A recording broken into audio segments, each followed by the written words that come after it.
Hello दोस्तों, कैसे हैं आप सभी। उम्मीद करता हूं आप सभी बहुत ही अच्छे होंगे।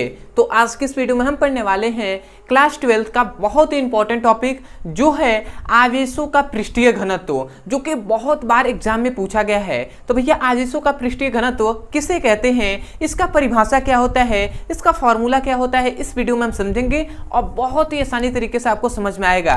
तो चलिए दोस्तों अपने टॉपिक को शुरू करते हैं। तो हमें पढ़ना है भैया एक आवेशों का पृष्ठीय या पृष्ठ घनत्व। ठीक है, तो आवेशों का पृष्ठ घनत्व किसे कहते हैं। यदि सबसे पहले इसके हम परिभाषा पे बात करें तो देखिए, इसका परिभाषा जानने से पहले हम इसको फिगर से बता रहे हैं, आपको परिभाषा यूं ही याद हो जाएगा। देखिए मान लेते हैं ये कोई चालक है। ठीक है, ये क्या है भैया, कोई चालक है। मैं यहाँ पे नाम लिख दे रहा हूँ, ये कोई चालक है। अब ये चालक कैसा है भैया, इस चालक के एकांक क्षेत्रफल पे, ठीक है समझिएगा, एकांक क्षेत्रफल। ठीक है, मतलब जहां क्षेत्रफल का मान क्या हो, 1 हो। तो यहाँ पे हमने क्या कहा कि भैया एकांक क्षेत्रफल पर कोई भी चालक है, उसके एकांक क्षेत्रफल पर जो आवेश उपस्थित होता है, मतलब आवेशों की, इस पर मान लेते हैं एकांक ये क्षेत्रफल है, इस पर मान लेते हैं आवेश है। ठीक है, ये सभी आवेश है। ठीक है, तो ये सभी क्या है, आवेश है। तो हम कह रहे हैं जो आवेशों की मात्रा होती है ना, आवेशों की जो मात्रा होती है उसे ही हम क्या कहते हैं भैया, उसे ही हम क्या कहते हैं, आवेशों का पृष्ठीय घनत्व कहते हैं। मतलब क्या कहा कि किसी चालक के एकांक क्षेत्रफल पर आवेशों की मात्रा ही क्या कहलाता है, आवेशों का पृष्ठीय घनत्व कहलाता है। समझ में आया ना। देखिए डेफिनेशन को रटना नहीं है, डेफिनेशन को समझना है, क्योंकि समझे रहेंगे तो बहुत समय तक याद रहेगा। तो हमने क्या कहा भैया, हमने यही ना कहा कि किसी चालक के एकांक क्षेत्रफल पर आवेशों की मात्रा ही क्या कहलाती है भैया, आवेशों का पृष्ठीय घनत्व कहलाता है। तो आशा करते हैं दोस्तों आपको डेफिनेशन समझ में आया होगा। ठीक है, तो उसको मैं डेफिनेशन को पहले लिख दे रहा हूं, उसके बाद हम देखेंगे इसका फॉर्मूला। ठीक है, तो हम ये लिखेंगे, हम क्या लिखेंगे कि किसी चालक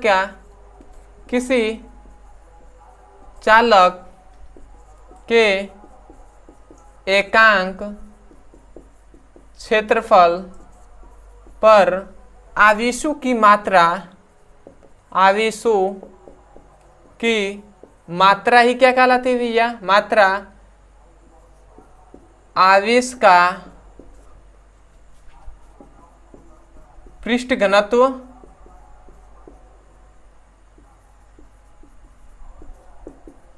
कहलाती है या कहलाता है। ठीक है, तो आशा करते हैं आपको डेफिनेशन यहां से नहीं यहां से याद हो गया होगा। ठीक है, तो मैं एक बार और बोल दे रहा हूं क्योंकि मैं चाहता हूं डेफिनेशन यूं ही याद हो जाए। तो हमने क्या कहा, किसी चालक के एकांक क्षेत्रफल पर आवेशों की मात्रा आवेशों का पृष्ठीय घनत्व कहलाता है। तो आशा करते हैं आपको याद हो गया होगा। अब आते हैं भैया, याद रखेंगे ये गोला है या चालक कैसा भी हो सकता है, बस उसका क्षेत्रफल क्या होना चाहिए भैया, उसका क्षेत्रफल एकांक क्षेत्रफल होना चाहिए। तो ये मान लेते हैं जो गोला है, गोलीय चालक है, इसका त्रिज्या क्या है, r है। तो इसका फॉर्मूला होता है ना, इसका फॉर्मूला याद रखेंगे, इसका फॉर्मूला होता है, इसको याद रखेंगे, सिग्मा से प्रदर्शित करते हैं और सिग्मा इक्वल टू होता है Q/4πr²।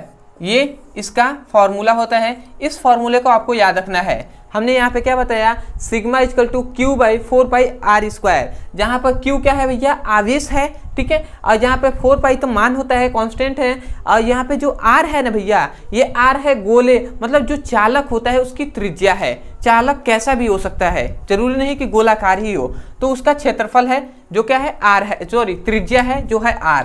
तो आशा करते हैं आप लिख लेंगे। यहाँ पे Q क्या है भैया, जहाँ Q आवेश और R क्या है भैया, त्रिज्या है। किसकी भैया, चालक की त्रिज्या है। तो आशा करते हैं दोस्तों आपको आवेशों का पृष्ठीय घनत्व अच्छे समझ में आ गया होगा और इसका डेफिनेशन आपको याद भी हो गया होगा। तो मैं यही कहूँगा, यदि आपको इस वीडियो से कुछ भी सीखने को मिला हो तो सबसे पहले तो चैनल को सब्सक्राइब कर दीजिएगा, वीडियो को लाइक कर दीजिएगा, हो सके तो हमें कमेंट सेक्शन में जरूर बताइएगा कि आपको वीडियो कैसा लगा। अदरवाइज यदि आप किसी भी क्लास का सभी इंपॉर्टेंट टॉपिक को देखना चाहते हैं तो केवल भैया जो भी इंपॉर्टेंट टॉपिक है उसका नाम लिखिए यूट्यूब पर, जो भी टॉपिक है क्लास 9 से लेकर क्लास 12 के बीच में कोई भी टॉपिक हो उसका केवल नाम लिखिए यूट्यूब पर, अंत में हमारे चैनल का नाम लिख दीजिए ब्रदर सर, आपको वो वीडियो मिल जाएगा, वहां से जाकर आप अच्छे से पढ़ाई कर सकते हैं। और यदि आपको क्लास 12th का ना फिजिक्स और केमिस्ट्री का बहुत ही इंपॉर्टेंट जितने भी जो एग्जाम के लिए इंपॉर्टेंट है उस वो आप पढ़ना चाहते हैं तो भैया आपको क्या करना होगा, सबसे पहले तो चैनल को सब्सक्राइब कर दीजिएगा, क्योंकि अभी जो क्या होगा आपका 2023 होगा उसमें एग्जाम होने वाला है ना, तो उसके लिए सभी इंपॉर्टेंट टॉपिक का यहाँ पे पढ़ाया जाएगा और सभी का वीडियो अपलोड किया भी जा रहा है। तो सबसे पहले तो चैनल को सब्सक्राइब कर दीजिएगा। दूसरी बात, यदि आप क्लास 12th का फिजिक्स और केमिस्ट्री का सीरियसली पढ़ाई करना चाहते हैं तो भैया आपको ये नंबर दिया जा रहा है, इस नंबर पे हमें मैसेज कर दीजिएगा, ठीक है, व्हाट्सएप नंबर है, इस नंबर पे हमें मैसेज करके क्लास 9 से लेकर क्लास 12 के बीच में जो भी टॉपिक के बारे में पढ़ना हो आपको इस नंबर पे हमें मैसेज कर देना है। आपको वीडियो का लिंक दे दिया जाएगा, क्लास 9 से लेकर क्लास 12 के बीच में कोई भी क्लास का फिजिक्स और केमिस्ट्री का पढ़ाई करना है बेसिक टू हाई तक, तो इस नंबर पर हमें मैसेज कर सकते हैं, ठीक है। तो चलिए दोस्तों आज के लिए इतना ही, मैं यही कहूँगा यदि चैनल पे नए होंगे तो चैनल को सब्सक्राइब कर दीजिएगा, ठीक है। तो चलिए दोस्तों आज के लिए इतना ही, मिलते हैं अगली वीडियो में, तब तक के लिए धन्यवाद। जय हिंद, जय भारत।